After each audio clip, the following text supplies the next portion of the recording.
Hello प्यारे students, स्वागत है आप सभी का आपके अपने चैनल सिंह सर एकेडमी पर। मैं हूं सत्येंद्र सिंह और आज की क्लास में मैं चैप्टर 10 पढ़ाने वाला हूं। चैप्टर आपका 10 चल रहा है अभी, जो कि ऊंचाई और दूरी से संबंधित इसमें प्रश्न मिलेंगे। ठीक है, इसके पहले हम लोग 9वां चैप्टर पढ़े, उनके एग्जाम्पल के प्रश्नों को पढ़े। ठीक है, दोनों ही त्रिकोणमिति में ही आते हैं, त्रिकोणमिति पार्ट में ही आते हैं 9 और 10 आपका चैप्टर। तो ये एक पार्ट बचा हुआ है 10वां नंबर। चलो इसको देखते हैं। इसमें प्रश्नावली 1 के कुछ सवालों को शामिल किया गया है आज की क्लास में। प्रश्नावली 1 ही प्रश्नावली वैसे है ना, उसमें 11-12 क्वेश्चन दिया हुआ है। इसमें से मैं आज की क्लास में आप लोगों को 3 प्रश्न बताने वाला हूँ। 3 प्रश्नों को कैसे हल करना है, किस टाइप के प्रश्न हैं। इसके पहले मैं थोड़ा सा बताना चाहूँगा आप लोगों को। अक्सर बच्चों को दिक्कत होती है कि उन्नयन कोण क्या है, अवनमन कोण क्या है, समस्या आ जाती है। बिल्कुल दिक्कत ना करें, एक छोटे से वर्ड से आप पहचानें, छोटे से वर्ड से पहचानें। कभी भी आपका इस तरीके से, मान लीजिए कि हमारा एक शिखर है इस प्रकार से, ठीक है, और अगर यहाँ पे कोई एंगल बन रहा है, शिखर से यहाँ पे बन रहा है इस बिंदु से, तो ये जो कोण होता है वो हमारा क्या होता है, अवनमन कोण। और जितना ये होता है वही उतना ही ये होता है, यानी ये दोनों ही क्या होते हैं, बराबर होते हैं। ठीक है ना, क्या होते हैं, दोनों बराबर होते हैं। तो हमेशा जब भी आपको जेड के रूप दिखे ना, जेड का रूप दिखे, तो ऊपर वाला कोण आपका क्या है, आपका अवनमन कोण है। ठीक है ना, और नीचे वाला जो कोण होता है वो आपका होता है उन्नयन कोण। ठीक है ना, तो इसी संबंधित, हालांकि मैं समझाते जाऊंगा, क्वेश्चन जब भी आएंगे इसमें, हालांकि इस टाइप का क्वेश्चन भी आया है नहीं।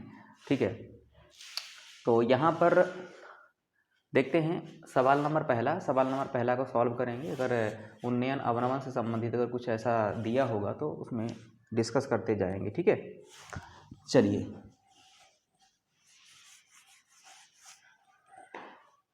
शुरू करते हैं। पहला प्रश्न पढ़िए।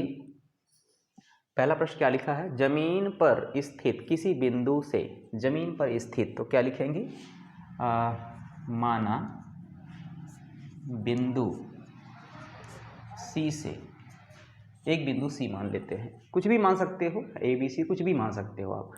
जमीन पर स्थित किसी बिंदु से, कोई बिंदु हमारे पास है, ये सी नाम की बिंदु है, 90 मीटर दूर स्थित, यहाँ से 90 मीटर, यानी ये 90 मीटर की दूरी पर स्थित मीनार के शिखर, मीनार है मतलब कि इस बिंदु सी से, जमीन पर स्थित एक बिंदु सी है और इस बिंदु सी से 90 मीटर दूर पर एक मीनार है। क्या है, एक मीनार इस प्रकार से है, और इस मीनार के शिखर से उन्नयन कोण, इस मीनार के शिखर से उन्नयन कोण, उन्नयन कोण कह रहा है मतलब ये, पहले तो आप इसको मिला दो, ऐसे आप मिला दो, और उन्नयन कोण मैंने कहा था कि नीचे है, तो इसका अवनमन कोण क्या होगा, आप इसी के समांतर एक रेखा खींचिए इस प्रकार से, क्षैतिज कह सकते हो। ठीक है, तो ये जो हमारा कोण है ये क्या है, अवनमन कोण है। तो उन्नयन कोण कह रहा है कितना बन रहा है, 30 अंश का। उन्नयन कोण 30 अंश का है। तो मीनार की ऊंचाई ज्ञात कीजिए, यानी अपने को ना ये जो मीनार है इसकी ऊंचाई निकालनी है। ठीक है, इसका नाम दे देंगे, तो अब सी यहाँ पे हमने लिखा, तो इधर ए ऊपर लिख दो और नीचे बी हो जाएगा, यानी ए बी हमारा मीनार है। ठीक है, तो माना बिंदु सी से 90 मीटर दूर मीनार, 90 मीटर दूर मीनार ए बी, अभी मीनार का नाम हमने क्या दिया, ए बी नाम किया, तो क्या लिखेंगे, मीनार ए बी की ऊंचाई, मीनार ए बी की ऊंचाई है h, हमने माना इसको। ठीक है, अब यहाँ से देखिए आगे क्या लिखा हुआ है। सबसे पहले तो हम लोग ये जो राइट एंगल बन रहा है तो इसका नामकरण करेंगे, नाम के बाद इस एंगल को लिख देते हैं, जिसमें उन्नयन कोण, कौन सा कोण? उन्नयन कोण C बराबर कितना दिया गया है? 30 अंश। ठीक है, अपने को निकालना है हाइट इसकी। ऊंचाई निकालने के लिए देखिए ये ऊंचाई है और ये हमारा जो है ये क्या है, अगर समकोण त्रिभुज में देखा जाए, जो कि आप 9th क्लास में भी 10th क्लास में पढ़े होंगे, तो इसको हम लोग लंब मानते हैं और ये आधार होता है और ये कर्ण होता है। ठीक है, तो आधार ये है और लंब ये है और इन्हीं दोनों का संबंध अपने को लेना है। ठीक है, तो इन दोनों का संबंध किस में आता है? अगर लाल बटा कक्का से बात करें जिसमें लंब और आधार आता हो, लंब और आधार आता हो, तो लंब आधार क्या है? ये लास्ट वाला लंब आधार आ रहा है, आधार कर्ण है, लंब आधार कर्ण है, इनका संबंध है, ऊपर नीचे का संबंध होता है ना। तो ठीक है, तो ये लंब आधार का है। तो लंब आधार दो सूत्रों पे आता है। एक सूत्र तो होता है हमारा tan थीटा बराबर होता है लंब बटा आधार। ठीक है, और एक सूत्र हमारा होता है cot थीटा बराबर होगा आधार बटा लंब, आधार बटा लंब। दोनों में से किसी का भी मान हम लोग ले सकते हैं, मतलब ये या फिर ये, दोनों से निकाल सकते हैं। देखिए मैं दोनों से निकाल दे रहा हूँ एक बार। ठीक है, क्योंकि इन्हीं का संबंध देखिए यहाँ पे देखेंगे तो लंब और आधार जो है, लंब आधार का ही संबंध है। अपने को लंब निकालना है, आधार दिया है, दोनों का संबंध है। ठीक है, तो दोनों में ही आते हैं, दोनों में से किसी को भी ले सकते हो। जनरली देखने को मिला है कि हम 10 को लेते हैं, फिर बच्चे कंफ्यूज हो जाते क्यों लिए, कैसे लिए। तो लिए इसीलिए ताकि, क्योंकि इसका ही संबंध है, लंब और आधार का संबंध।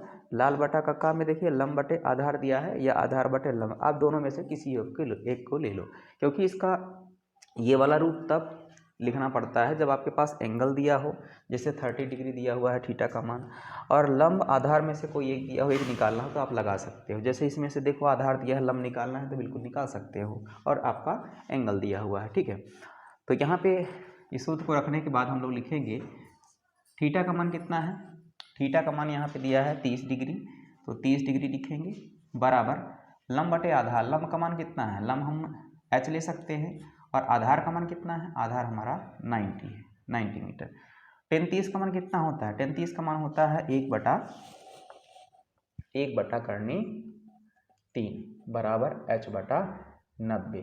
तीरा गुणा कर दीजिए, इसका यहाँ कर देंगे तो आ जाएगा 90 बटा करनी 3 बराबर h। या करके इसको पलट के लिख सकते हैं, h बराबर आगे पीछे कर दें 90 बटा करनी 3, परमेयीकरण कर दीजिए, करनी 3 लिख के ऊपर नीचे हर का परमेयीकरण करेंगे, ऊपर नीचे लिखेंगे। ठीक है, तो कितना जाएगा? ये हो जाएगा 90 करनी 3 बटा में 3 तिया 9, 9 आ गया। ठीक है, अब आगे देखो, मैं इसको यहाँ पे सॉल्व कर दे रहा हूँ क्योंकि दूसरे मान को रख के यहाँ पे दूसरे तरीके से बताएंगे, इसलिए जगह बचाया, थोड़ा सा इधर कर दे रहा हूँ, आप नीचे करना। ठीक है, तो कितना आ गया? ये आ गया आपका h बराबर कितना आ गया? h बराबर 90 करनी 3 और बटा में 9 का वर्गमूल 3 होता है, 3 लिख दिए, 3 एक कम 3, 3 तिया 9, कितना जाएगा? h बराबर आ गया 30 करनी 3 और मीटर लिख देंगे। ठीक है, इस तरीके से आपको बनाना है। अच्छा, इसको अगर मान लो ये न लगाना चाहो, आप इसको लगा सकते हो। ठीक है, तो चलिए इसको देखते हैं, इसमें कैसे आएगा। कॉट 30 लिखेंगे यहाँ पे बराबर आधार का मान कितना है? आधार का मान 90 है।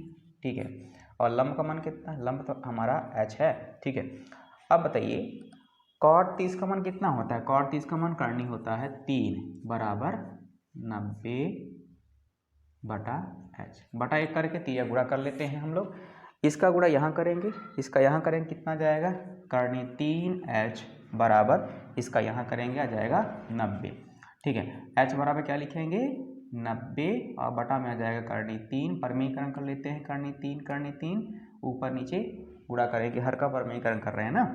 क्यों कर रहे हैं? क्योंकि हमको करनी हटाना है ये वाला। ठीक है, तो यह आ जाएगा 90, इसका गुणा हो जाएगा, है ना। 90 का करनी 3 से गुणा करेंगे, 90 करनी 3 तीन तीन का करेंगे, करनी है ना, गुणा हो जाएगा 3 तिया 9, ठीक है।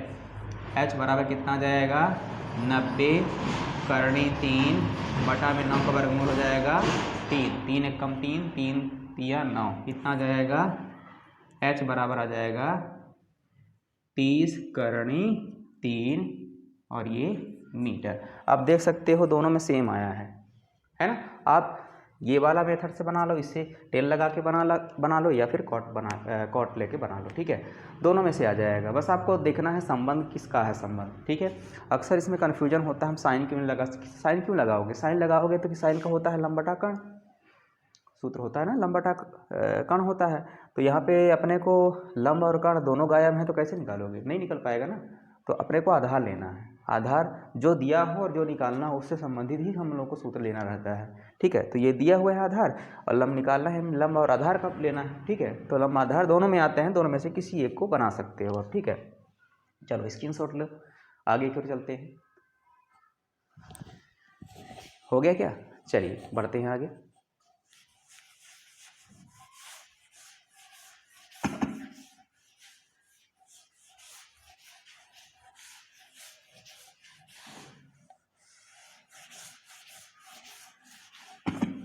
चलिए अगला देखिए, अगला क्वेश्चन क्या लिखा है। अच्छा वहाँ पे अतः करके थोड़ा सा नहीं लिखे थे, अतः लिख दीजिएगा। यहाँ क्या लिखा है, मीनार की ऊंचाई ज्ञात कीजिए। अतः मीनार की ऊंचाई कितना हो जाएगा 30 करनी 3 मीटर, ठीक है। अगला देखिए दूसरा नंबर, एक ऊर्ध्वाधर स्तंभ जिसकी ऊंचाई 3h मीटर है। देखो ये ऊर्ध्वाधर खड़ा, ऊर्ध्वाधर मतलब इस प्रकार से होता है, क्षैतिज मतलब ऐसा होता है, ठीक है। एक ऊर्ध्वाधर स्तंभ है और इसकी ऊंचाई बता रहा है, कितना लिखा है 3h मीटर है, ठीक है। मान लेते हैं कि हमारा AB है, AB हमारा क्या है स्तंभ है। इसके पाद बिंदु, पाद मतलब होता है नीचे का आधार, ठीक है ना, क्या होता है आधार। आधार बिंदु से मतलब इस बिंदु से कर्णी 3h दूरी पर, कर्णी 3h दूरी, यहाँ पे एक दूरी ले लेते हैं, कितनी दूरी है कर्णी 3h मीटर दूरी पर, मीटर में है ये, मीटर है, दूरी पर स्थित किसी बिंदु, यहाँ पे एक बिंदु है, ठीक है ना, बिंदु से मतलब इस बिंदु से स्तंभ के शिखर, स्तंभ हमारा ये है ना, स्तंभ हमारा ये है और स्तंभ का शिखर ये है, पाद ये है, शिखर से शिखर का उन्नयन कोण ज्ञात कीजिए। मतलब यहाँ से ऐसे अपने को क्या करना है, मिला देना है इसको, ये जो C बिंदु हमारा है और ये जो कोण है थीटा, यहाँ जिसको हम लोग अभी देखे थे पिछला वाले में तो था वहाँ पे, ठीक है, वही अपने को निकालना है, ठीक है। इस तरीके से ये समकोण बना, थोड़ा सा अच्छी तरह देख लीजिए, गड़बड़ हो गया होगा है ना, सिधाई में नहीं है ना, ठीक है, तिरछा में ऐसे नहीं समझ में आ पाया होगा, समकोण ही है ना, समकोण बनाना है, इसको समकोण बनाना है, ठीक है। तो इस प्रकार से ये मान दिया गया। अब करना क्या है, आप देखिए यहाँ पे ये हमारा थीटा का मान निकालना है, ठीक है, और आधार और लंब है दिया, आधार लंब दिया है तो लंब आधार का ही सूत्र लगाना, दोनों में से कोई एक, कॉट लगा दो या टेन लगा दो। तो यहाँ पे मैं क्या लगाने वाला हूँ, थोड़ा सा इसको चेंज करना पड़ेगा ना, माना इसको चेंज करना पड़ेगा, क्या लिखेंगे, माना, ये क्या लिखा देखिए, इसी से हिंदी बना के लिखना है, रटना नहीं बिल्कुल भी। एक ऊर्ध्वाधर स्तंभ जिसकी ऊंचाई, ऊर्ध्वाधर स्तंभ है ना, क्या लिखा है ऊर्ध्वाधर स्तंभ जिसको हमने क्या माना बताओ AB की ऊंचाई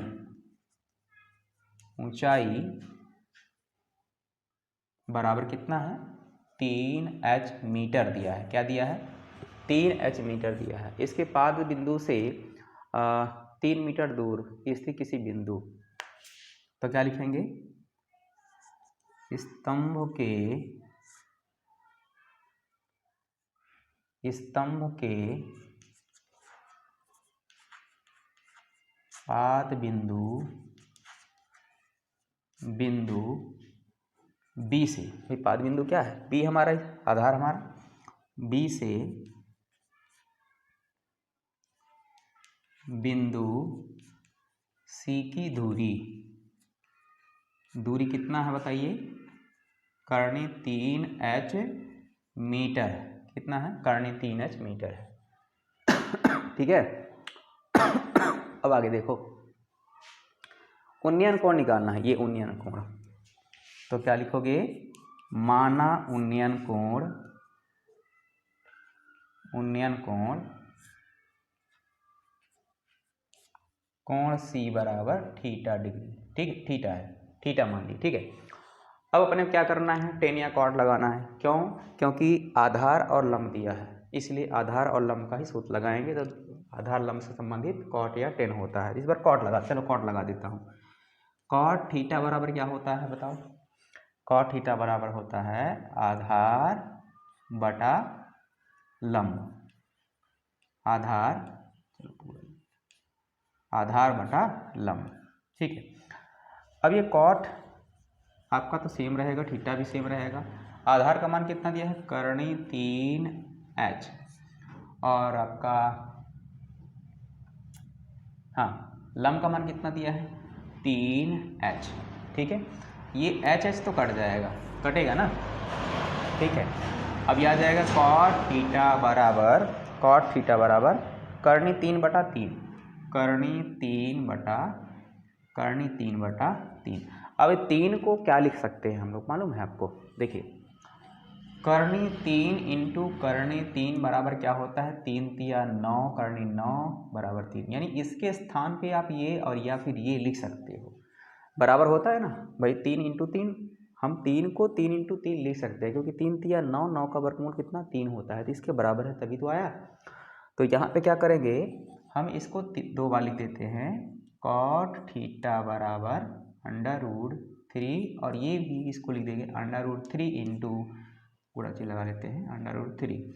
ये कट जाएगा इसके साथ, तो क्या बचा बताइए, कॉट थीटा बराबर 1/करनी में 3। अब कॉट में बताइए 1/करनी 3 किसका मान होता है, तो कॉट में कॉट 60 का मान होता है। क्या, कॉट 60 का मान 1/करनी 3 होता है। तो ये हमारा कॉट कॉट तो कैंसिल हो जाएगा। थीटा बराबर कितना बच रहा है, 60 डिग्री। इस प्रकार से आपको बनाना है। ठीक है, समझ रहे हैं ना। चलिए स्क्रीनशॉट लीजिए, आगे करो, बढ़ते हैं फिर। हो गया, चलिए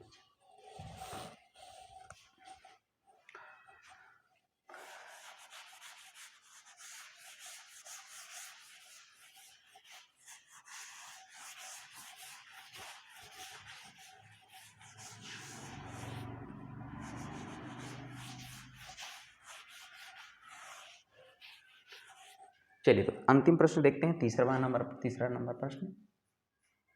ये तीसरा नंबर प्रश्न क्या है, एक पतंग भूमि से 60 मीटर ऊंचाई पर, एक पतंग, जैसे पतंग आप लोग देखते होगे ना, पतंग उड़ाते हो, तो जमीन से उसकी ऊंचाई, ऐसे वाली नहीं, ये डोरी वाला नहीं लिखना है, डोरी वाला नहीं है, जमीन से उसकी ऊंचाई। मान लीजिए हमारे पास पतंग है, इस प्रकार मान लीजिए पतंग है, ठीक है ना। ये स्माइल बना दे रहा हूँ आप लोगों का, ठीक है। ये पतंग है, और ये पतंग जो आपका है, पतंग भूमि से बता रहा है 60 मीटर ऊंचाई पर है। ये ज़मीन है, मान लीजिए ये ज़मीन हमारा हो गया, ज़मीन से कितना ऊंचाई पे है, 60 मीटर। एक पतंग भूमि से 60 मीटर ऊंचाई पर उड़ रहा है, पतंग में लगी डोरी भूमि के एक बिंदु पर खूंटी से बंधी हुई है।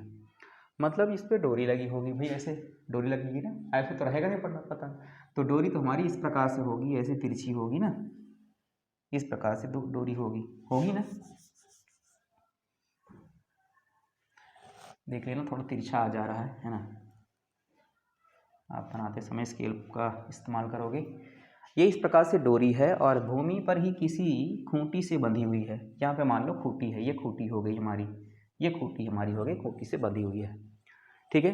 एक पतंग भूमि से 60 मीटर ऊंचाई पर उड़ रही है, पतंग में लगी डोरी, मतलब ये डोरी भूमि के इस खूंटी से बंधी हुई है। भूमि के साथ डोरी का झुकाव, यानी ये जो भूमि है, भूमि हमारा तो ऐसे होगा ना, ये भूमि है, और ये भूमि के साथ ये इसका डोरी का झुकाव झुकाव मतलब ये कोण बता रहा है 30 डिग्री का है। क्या?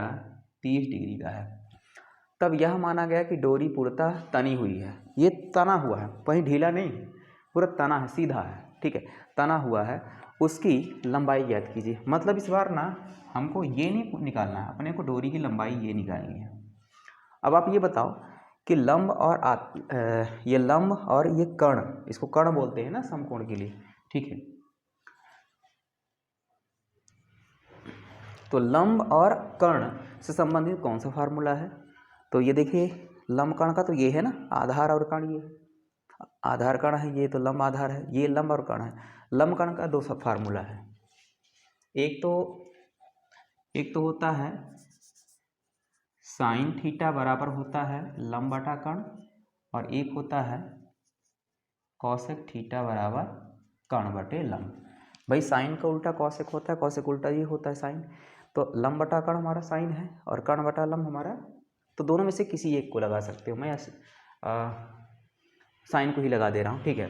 तो सबसे पहले यहाँ पे लिखना क्या रहता है, हिंदी भी लिखना रहता है, पतंग से भूमि, हाँ तो लिखेंगे माना जमीन से पतंग की दूरी। अब कहते होंगे सर इसे तो दिया है, माना है, लिख रहे हैं। माना इसलिए लिख रहे हैं क्योंकि हम लोग यहाँ मान रहे हैं, इसको मान लो ए मान लेते हैं, इसको बी मान लेते हैं, इसको सी बिंदु मान लेते हैं। ये मान रहे हैं ना, दिया थोड़ी ना है, तो क्वेश्चन में दिया हुआ है कि ऊंचाई इतनी है, लेकिन बिंदुओं को तो हम मान रहे हैं ना। तो क्या लिखेंगे, जमीन से पतंग की दूरी, पतंग की दूरी 60 मीटर है। कितना है? 60 मीटर है, ठीक है। इस प्रकार लिख देंगे। पतंग में लगी डोरी, अच्छा यहाँ पे लिखेंगे तथा पतंग में लगी डोरी की लंबाई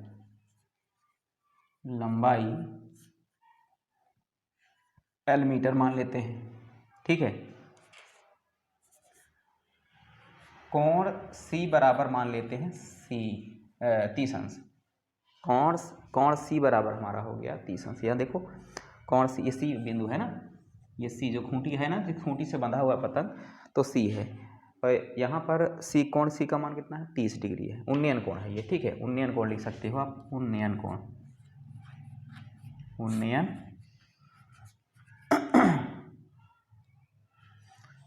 कोण, ठीक है। अब यहाँ पे आगे बात करते हैं हम लोग। इसमें से मैं साइन ले रहा हूँ, क्योंकि साइन थीटा बराबर क्या होता है? लंब बटा कर्ण होता है ना, लंब बटा कर्ण होता है, ठीक है। लंब बटा कर्ण लेंगे क्योंकि लंब यहाँ पे दिया हुआ है और कर्ण निकालना है अपने को, है ना। डोरी कर्ण हमारा हो गया, लंब दिया है, कर्ण निकालना है, इसलिए दोनों में से किसी एक को ले सकते हैं। इसमें से हम लोग ले सकते हैं, जिसमें से मैं साइन ले रहा हूँ। साइन थीटा वाला लंब बटा कर्ण हो जाएगा। अब यहाँ पे थीटा का मान कितना है? 30 डिग्री बराबर लंब का मान कितना है बताइए? लंब का मान तो 60 है, ठीक है। और कर्ण का मान क्या है? कर्ण हमारा L है, ठीक है।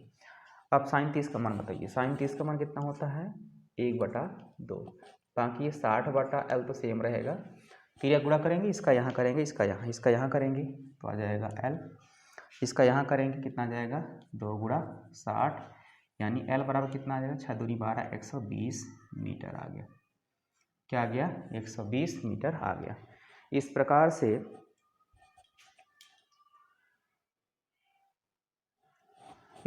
से हम लोगों को ये प्रश्नों को सॉल्व करना था, ठीक है। आशा करते हैं समझ गए होंगे, है ना। अतः करके डोरी की लंबाई आप लिख देंगे, अतः डोरी की लंबाई 120 मीटर होगी। सभी में अतः लिखना जरूरी है ना, लिख देंगे, ठीक है। तो आज लिखने का भी मिलते हैं प्यारे प्यारे विद्यार्थियों अगले क्लास में, ठीक है। और वही पुरानी बातें, मस्त रहिए, खुश रहिए, है ना, एंजॉय से पढ़ते रहिए, ठीक है। हंसते मुस्कुराते, और कमेंट करिए, शेयर करिए। जो हमारे चैनल पे नए होंगे तो चैनल सब्सक्राइब कर लीजिए, बेल आइकन दबा दीजिए, ठीक है। और क्लास मस्त लगे तो लाइक शेयर भी बनता है, ठीक है। मिलते हैं नेक्स्ट क्लास में, धन्यवाद।